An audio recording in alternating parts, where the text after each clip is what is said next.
To me, I think this is mostly characteristic of the humanities and to a lesser degree of the social sciences, but increasingly will become characteristic of the STEM fields because they're under assault, I would say, by the same agents who undermined the humanities and the social sciences. And I would say of all the dangers that the current situation in the university presents, that's probably the one that's primary, because so far the STEM fields have remained relatively, let's say, unviolated by the intellectual corruption that characterizes the other disciplines. And they're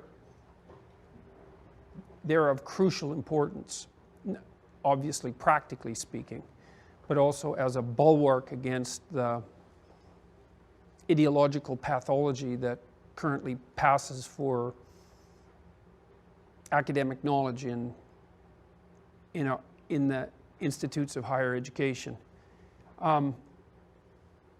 What's wrong exactly? I really see it as a continuation of a process that was identified by both Nietzsche and Dostoevsky at the end of the 19th century, that it's a continuation of the collapse of the idea of God, or collapse in the belief in God, or maybe if you thought about it psychologically, as a collapse in the archetype of divine masculinity. That's another way of thinking about it.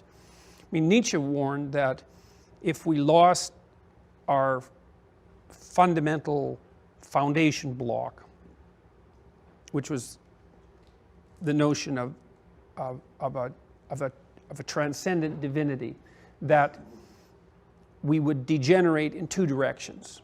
One direction being nihilism, and the other direction being its twin, its malformed twin, totalitarianism.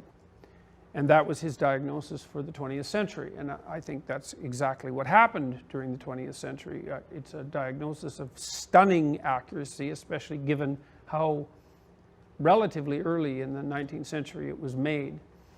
And Dostoevsky, for his part, made exactly the same case, particularly in The Devils, The Possessed, the book's variously titled, which is a study of the corrosive effects of really of an ideology very, very similar to the one that reigns today in the university campuses.